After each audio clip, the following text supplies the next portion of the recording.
adik-adik remaja dan kakak pembina remaja sekalian, sungguh sebuah sukacita yang besar jika pada saat ini Tuhan memberikan lagi kita waktu dan kesempatan untuk beribadah, memuji dan memuliakan namanya yang suci dan kudus.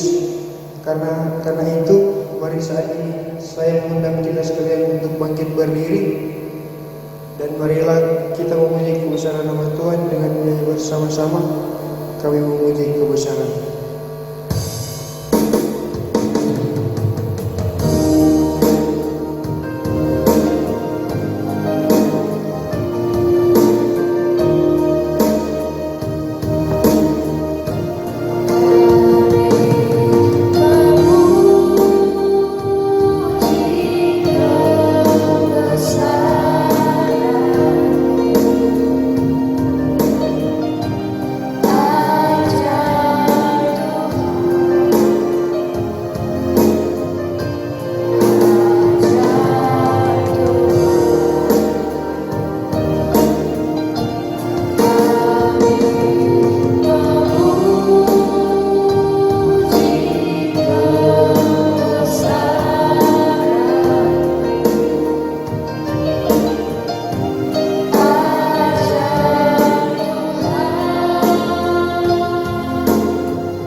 Habiskan ibadah ini.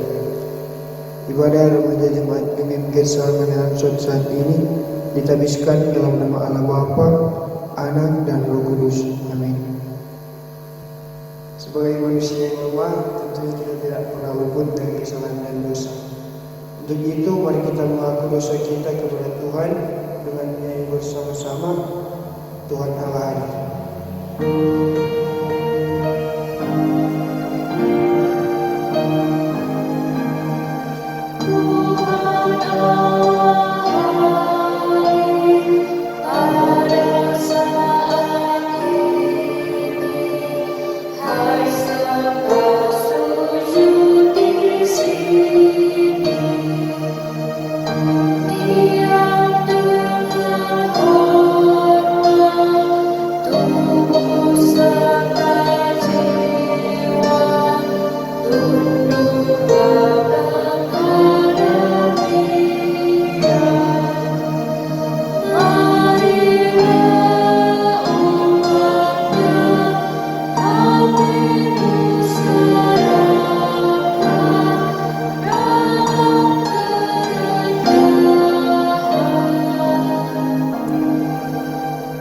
Silakan duduk. Saudara-saudaraku, sebagai remaja dan pembina remaja yang dikasihi Tuhan, saat ini kita sedang mengalami keadaan yang sulit. Siapapun kita tentunya tidak menginginkan terus ada dalam kondisi dan keadaan seperti ini. Kita terbatas dalam melakukan sesuatu, bukan hanya bekerja atau sekolah. Kita yang dibatasi untuk melakukannya di rumah saja, tapi untuk beribadah pun sekarang ini kita belum bisa lagi bersama-sama di gedung gereja. Pernahkah terlintas dalam pikiran kita, mengapa semua kita alami? Mengapa dunia sekarang ini harus ditimpa wabah virus COVID-19? Apakah Tuhan sudah murka dan kita sebagai manusia? Kapan situasi ini akan pulih? Adakah semua ini terjadi karena dosa dan kesalahan kita? Mari adik-adik remaja dan kakak pembina, kita renungkan semua ini. Saudara-saudaraku, sadarkah kita bahwa Tuhan menanti kita sebagai anak-anaknya untuk kembali padanya? Kita yang sejauh dari Tuhan, mari saat ini kita mau datang mengaku dosa kesalahan kita kepadanya sambil kita menyanyikan karya terbesar.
Firman Tuhan berkata dalam 1 Tesalonika 5 ayat 9 sampai 10, karena Allah tidak menetapkan kita untuk ditimpa murka, tapi untuk beroleh keselamatan oleh Yesus Kristus Tuhan kita, yang sudah mati untuk kita, supaya entah kita berjaga-jaga, entah kita tidur, kita hidup bersama-sama dengan Dia.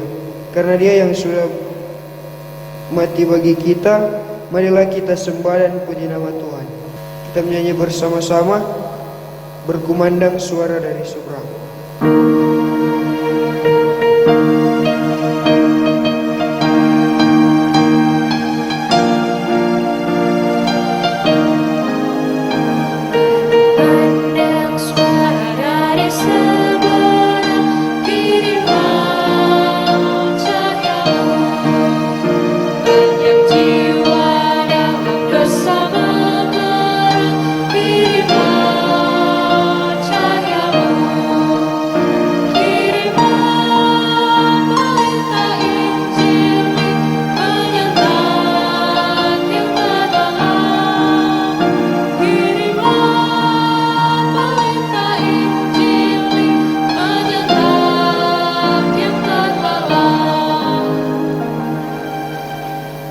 Terpujilah nama Tuhan Yesus Kristus, segala kemuliaan hanya bagi Tuhan Yesus. Amin.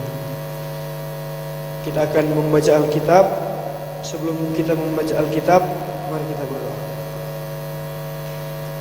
Firman-Mu sungguh mulia dan abadi.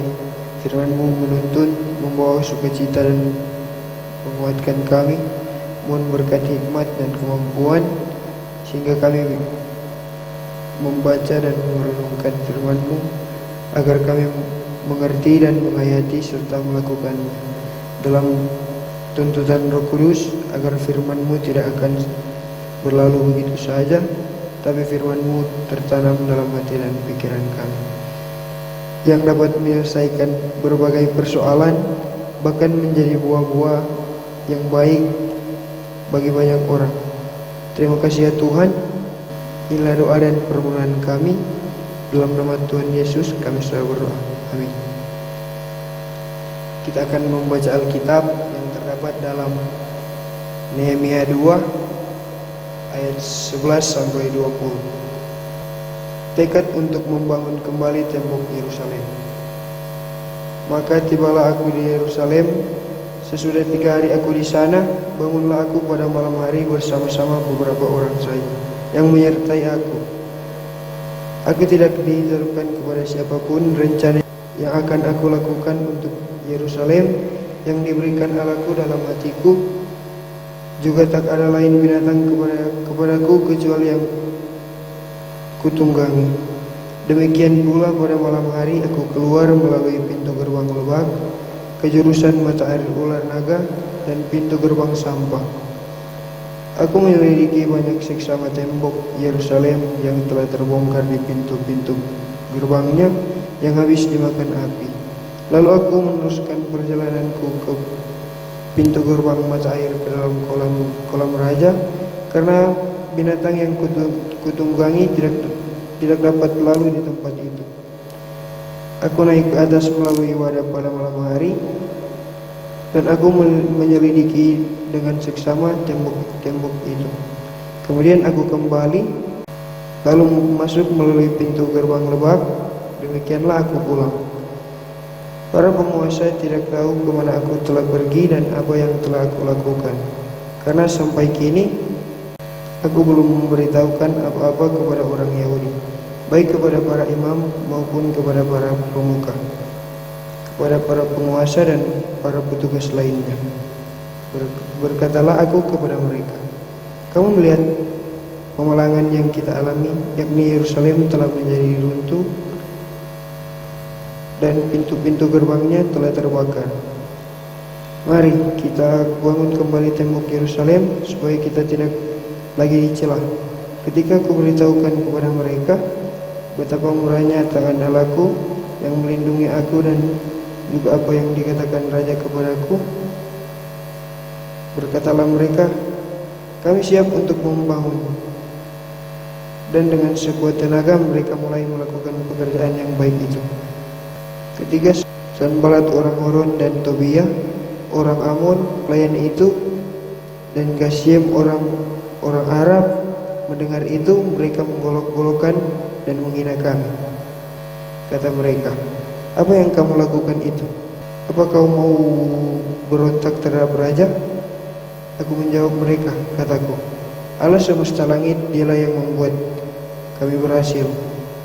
Kami hamba-hambanya telah siap untuk membangun, tetapi kamu tidak punya bagian atau hak dan tidak akan diingat di Yerusalem.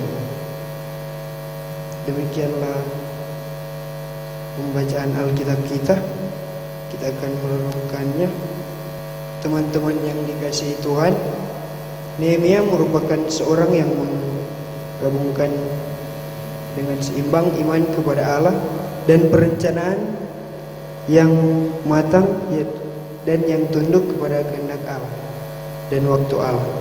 Dia percaya kepada Allah, tetapi juga mempunyai rencana untuk dilakukan.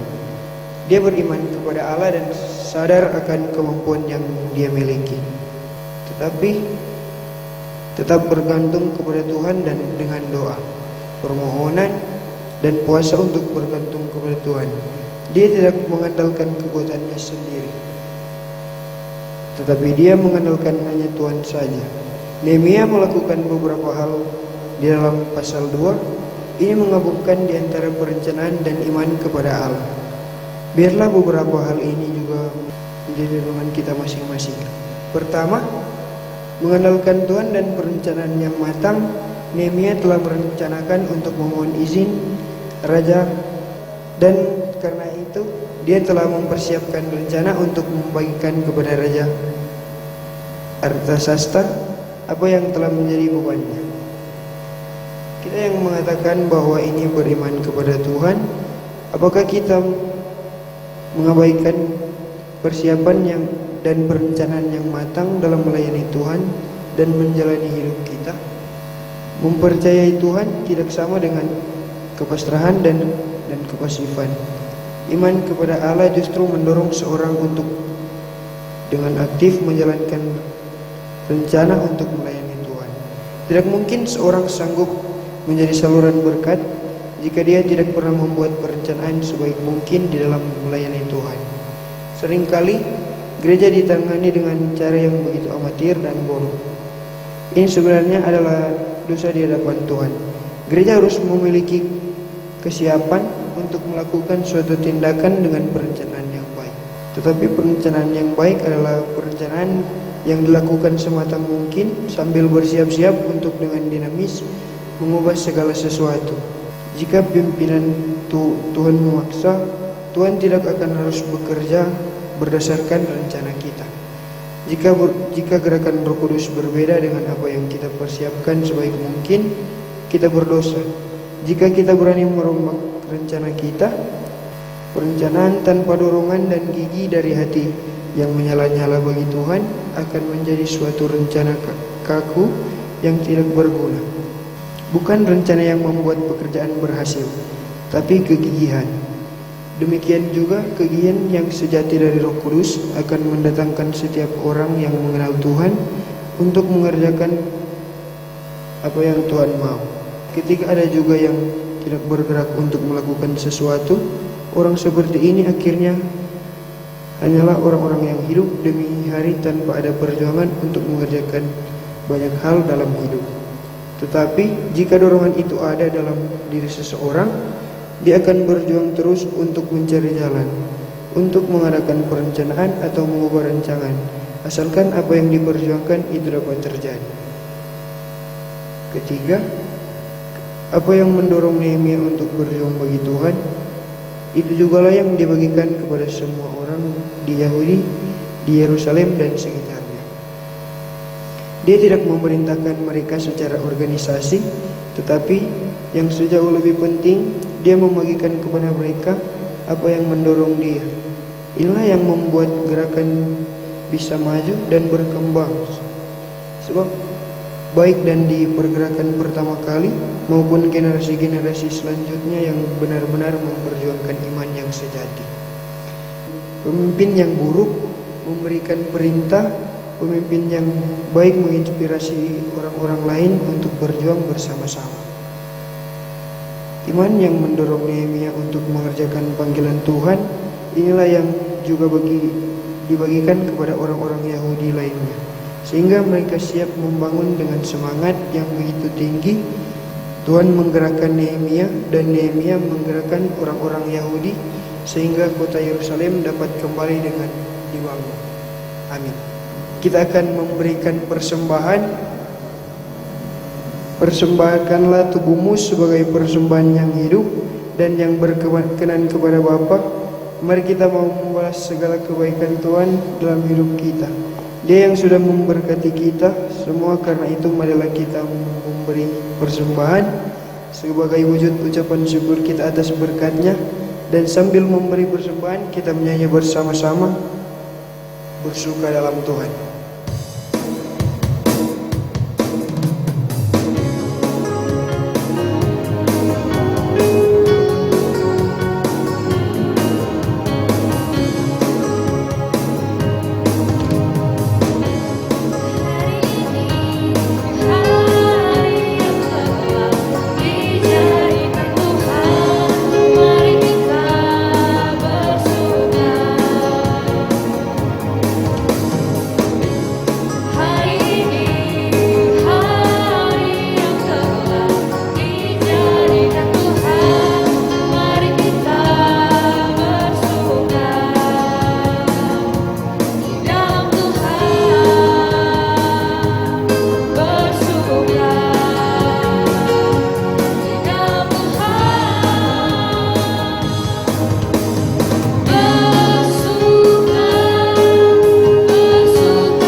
Kita akan berdoa.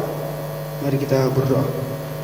Kami bersyukur kepadamu ya Tuhan, Engkau yang adalah sumber kebenaran dan hidup, bahwa Engkau yang mengasihi dan memberkati kami dalam ibadah remaja Jemaat Gemim Getsemani Lansot Sarongsong.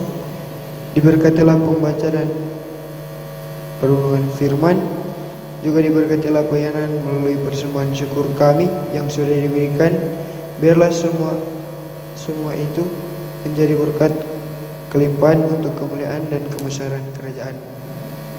Firman-Mu sungguh memulihkan kami secara fisik, mental, spiritual, dan keberadaan hidup ini. Firman-Mu menyelamatkan kami. Terima kasih ya Tuhan. Dan inilah kami semua yang sedang merindukan sesuatu kehidupan baru dalam kerajaan-Mu. Senantiasa Engkau ya Bapa surgawi memelihara kami sebagai remaja dan pembina remaja di jemaat ini.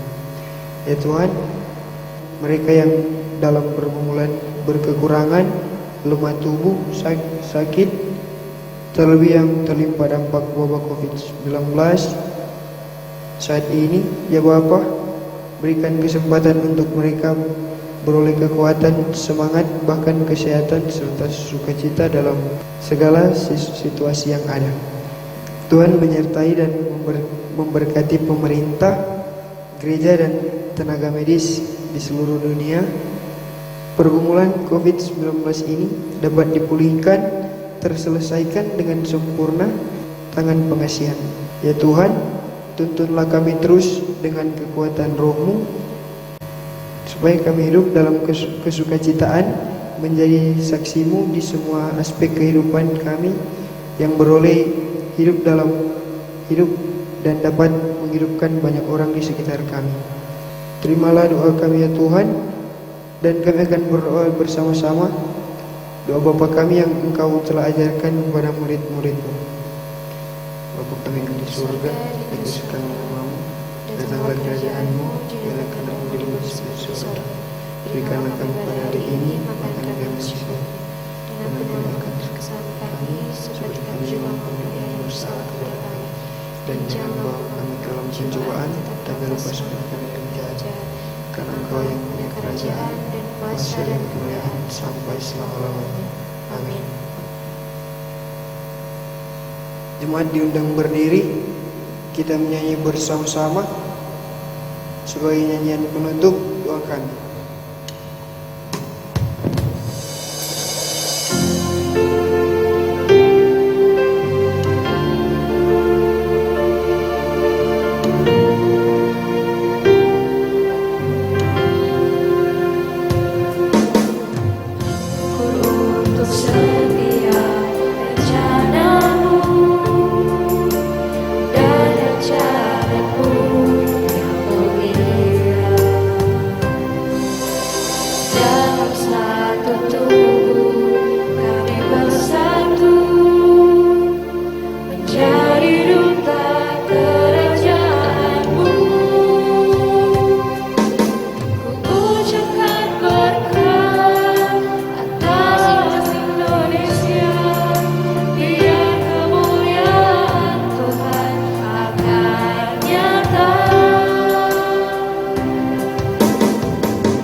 Kasih karunia Tuhan Yesus Kristus, kasih Allah dan persekutuan Roh Kudus menyertai saudara-saudara sekalian.